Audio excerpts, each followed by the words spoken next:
Howdy, guys and guys. You know, I've been thinking lately that I've been doing a lot of pessimism in the world of gaming. Most of what I've been talking about has been a little bit Debbie Downer. So I got to thinking, and was like, what am I actually looking forward to? That's what we're going to cover today. There's 5 games that I really look forward to this year.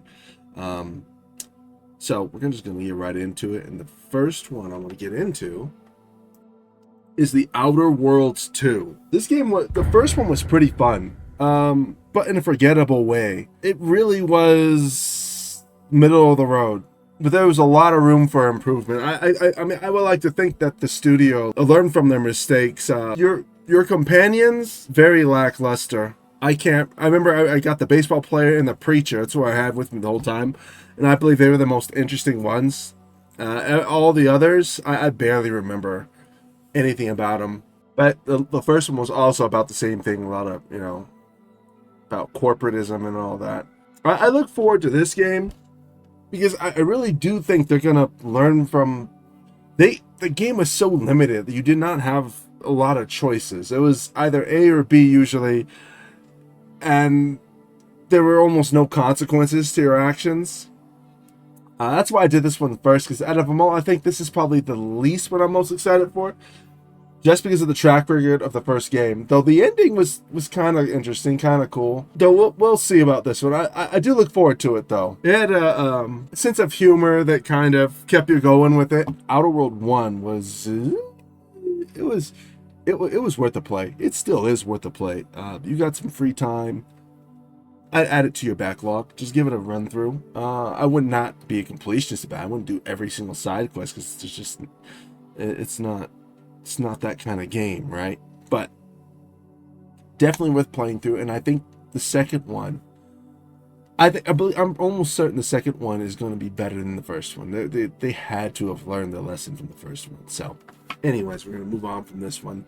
Look forward to it. October 29th. Check it out, guys. All right, this next one's a big one, at least for me. I don't know. A lot of you guys should be familiar with Telltale games. They made some bangers.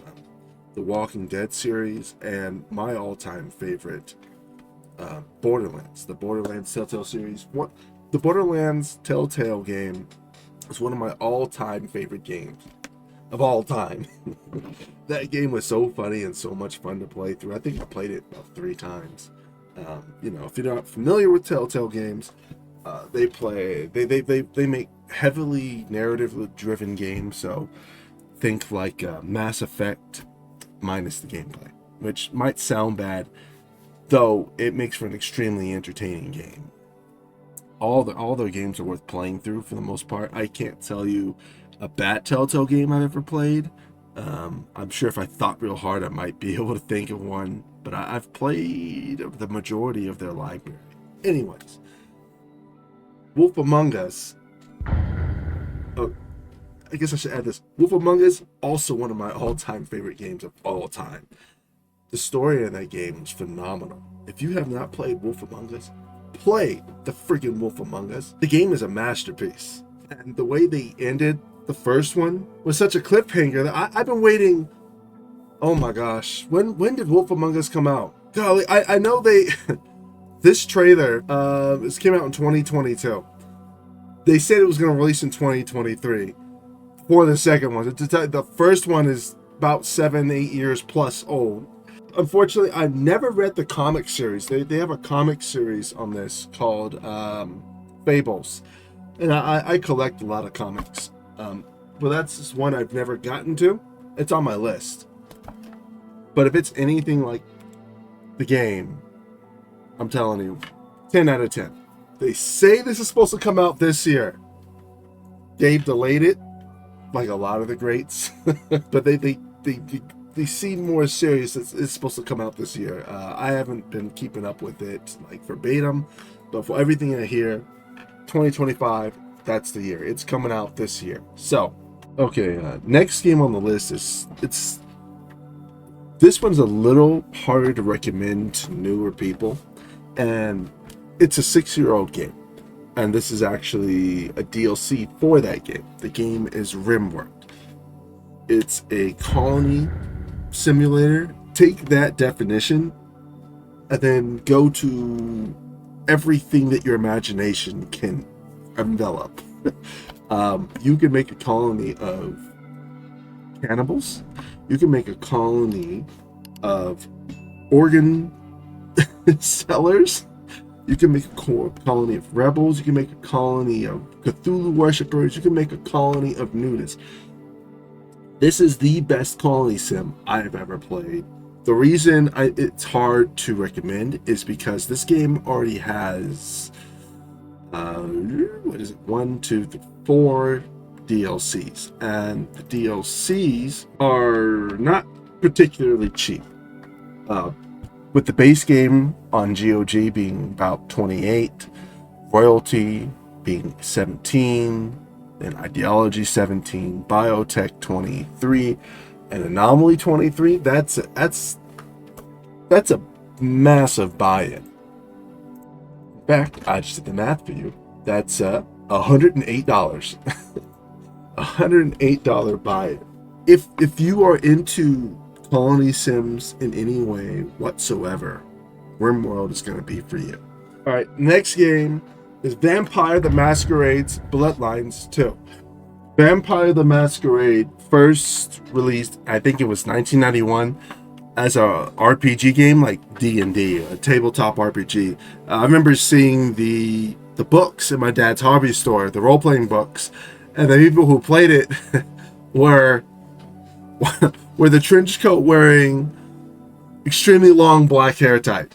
However, fast forward to 2004, they released one of the most influential games for the RPG genre of almost all time.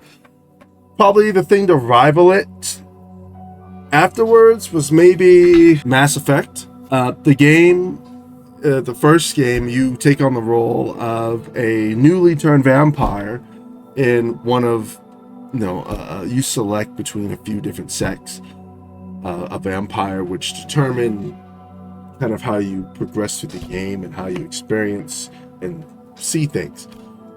It was a very well done game. The roleplay mechanics were extremely deep. This is one of those games you gotta just kind of experience to get the gist of. Maybe I'll put up some gameplay footage in my next upcoming videos to kind of cover it a little bit more. This is one that's kind of difficult to explain why I'm hyped. The first is just so well done in both.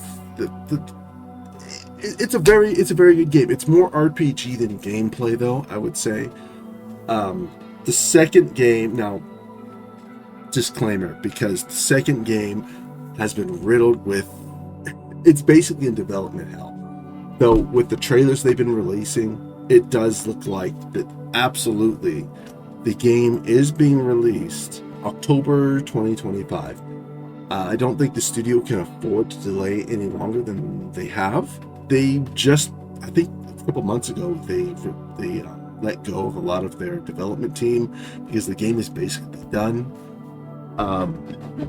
If you like, the vampire genre was extremely popular in the early 2000s.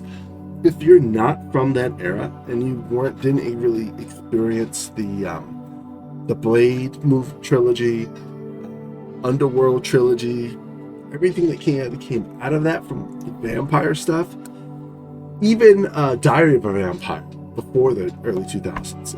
This is all kind of inspired by that, or it inspired it. It's the same feel. The original was a great game. I think you should certainly try. They have it on GOG right now for $8 or $10, and I believe, I'm almost certain, the second is going to live up to the hype, despite the development hell that it's been. And again, without getting into everything that the game has been going through, it has experienced multiple delays and so on and so on. I'm almost certain it's coming up this October, just in time for Halloween, and I think it's going to be phenomenal. I'm going to cover it here on this channel. We're in for a good time. I'm almost certain of it. All right, guys. Last, but sure as hell not least, Ark Raiders. This game was a blast. It was an extraction shooter. You went in with a team of 3 on a map where different teams would kind of like come in at different points in time. I mean, from what I saw, you could be there 10 minutes and then a new team would drop in, or new teams would drop in. This game has a lot of potential. And I hate the arcs. I think I died more to arcs than other players in this game. Interesting concept. I didn't really dive deep into the lore of the game because I wanted to wait for the full release. But basically, you're a raider. You go up to the surface to get loot, rare minerals and things like that, to take it below, to trade and help the colony while helping yourself. You're mercenary because you're fighting other raiders as well. Whether you're working for the same colony or different ones, I don't know. I didn't really, again, go into the lore. But the gameplay with the robots, the arcs, oh my gosh, very intense. I think the last time I had this much fun in an extraction shooter was with the Division. Division had a looter extraction mode where it was you didn't go in as teams, you went as an individual. And I forgot how many players. I want to say it was 20 players, maybe 30. And you had basically went in, you got the loot, and you tried to extract in the end, but everyone had to extract from the same place. And it was up to everybody whether to work together when they met each other or to just take each other out. It was a blast. I played the hell out that mode. And Ark Raiders, I had reminiscence of that mode from the Division. It was so much fun. And extremely intense. And I'm a guy who likes games with high stakes and tension.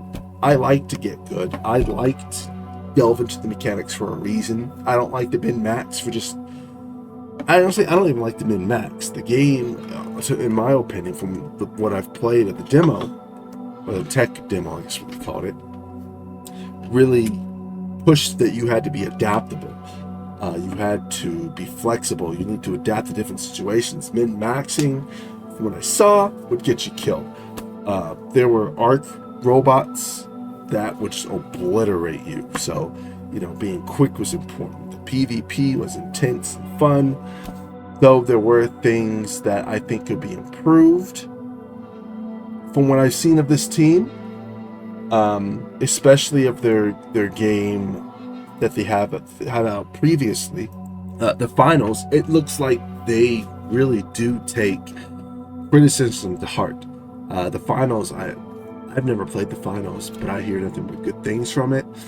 It didn't look like my cup of tea, though I could be wrong. I'm actually going to try and give it a try before Ark comes out, because once Ark comes out, it's it. I'm Arking it up. I will see you guys in Ark. Before I forget, the release date for Ark Raiders is October 29, and like in my notes, woo, with an exclamation mark. I'm hella excited for this game. All right, this is a bonus game on my list here. Reasons being a bonus game is because I think the 2.0 of this is coming out in 2025, but I can't be 100% sure.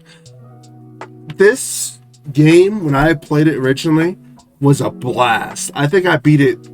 I played it a Friday night before I had to go to after work, and it took me off and on playing it about a week to beat it the first time, and then I blew through the next two. It's because I found an exploit. I sent it to the creator of the game, and he since fixed the exploit. But basically, the concept of the game is you start off as a digital single pixel in a nondescript world where you get a rival, and the whole goal of the game is you are trying to evolve from one pixel, Dragon Ball Z style, into something greater, something more powerful. But the way the game was done was a blast. It's side-scroller action with RPG mechanics and a lot of humor to carry you through stage to stage. The difficulty of the game, it was pretty freaking difficult. when I played through, I found an exploit with these skeletons, and I thought I could farm them in a way where I level up in a way I wasn't supposed to, and it made it a lot easier. But it is a very challenging game. It's hard to peg it. No, if I say it's a solid 7 out of 10 difficulty. Reason this game is on the list is because the creator of the game has since said he's going to come out with a 2.0 that adds a truck ton of content. He's talked about different endings for how many times you've beaten the game. He's talked about new enemy types. He's added very intricate bosses. The upgrades you get from, because you evolve from 1 pixel, then 2 pixels, and you kind of curate how you evolve as you go. He's added, yeah, there you go. Yeah, 3, 4, 5. That's the braces of the game. He's added new avenues to explore in that sense. And the more you play it, the bigger everything gets. I'm extremely excited for his 2.0, and I put this as a bonus because the game is out already, but 2.0 is supposed to be like a relaunch of the game. This game is made by a developer called GT Games, a small developer. I know they're trying to take off still. I think this is their first published game. The developer's still actively making the game. I actually have him on Discord, and I've talked to him the other day. He says, yep, still in development. I really think he's going to be done with the 2.0 this year. Fantastic game. If you haven't, you probably never heard. This is a very small developer. This is one of the ones you want to pick up and go ahead and try. And nag the guy to release the 2.0. If you like what you saw here, if you like and subscribe, I would appreciate it. And if you didn't like it, go ahead and dislike it. Tell me why. I'm not thin-skinned. I appreciate the criticism, constructive criticism. That is, if you're just being snarky, I'm gonna come back and be snarky also. So until the next time, take care and later days.